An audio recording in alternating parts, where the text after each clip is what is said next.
ഇനി പനീറിന് വേണ്ടിയുള്ള ഇൻഗ്രീഡിയൻസ് നോക്കാൻ പോവാണ്. സ്റ്റാർട്ട് ചെയ്യാം. നമ്മൾ എടുത്തിരിക്കുന്ന 3 ഓണിയൻസ്, 3 ടൊമാറ്റോസ്, പിന്നെ കാഷ്യൂനട്ട്, പിന്നെ ഡ്രൈ റെഡ് ചില്ലി, ബട്ടർ, പിന്നെ പനീർ, പിന്നെ ഓയിൽ. അത്രയാണ് എടുത്തിരിക്കുന്നത്. ഇനി നമുക്ക് വീഡിയോ സ്റ്റാർട്ട് ചെയ്യാം. നമുക്ക് ഈ ബട്ടറിനെ ഇട്ട് സോൾട്ട് ചെയ്യണം. പിന്നെ നമ്മൾ നമ്മുടെ സവാളയും തക്കാളിയും എടുത്ത്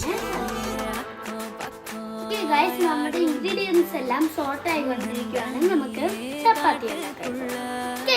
നമ്മുടെ ഓണിയനും ടൊമാറ്റോയും ഇത് നമ്മൾ സോർട്ട് ചെയ്തെടുത്ത് നമ്മുടെ ഓണിയനും ടൊമാറ്റോയും മിക്സിയിലെടുത്ത് അരച്ചിട്ടുണ്ട്. ഇനി നമുക്ക് പനീർ ഇതിലോട്ട് ഇട്ട് ചീനച്ചട്ടിയിൽ കറിയാക്കി എടുക്കാം. നമ്മുടെ പനീർ സെറ്റ് ആയിട്ടുണ്ട്. സൂപ്പറായിട്ട് വന്നിട്ടുണ്ട്. ചപ്പാത്തിയും റെഡി ആയിട്ടുണ്ട്.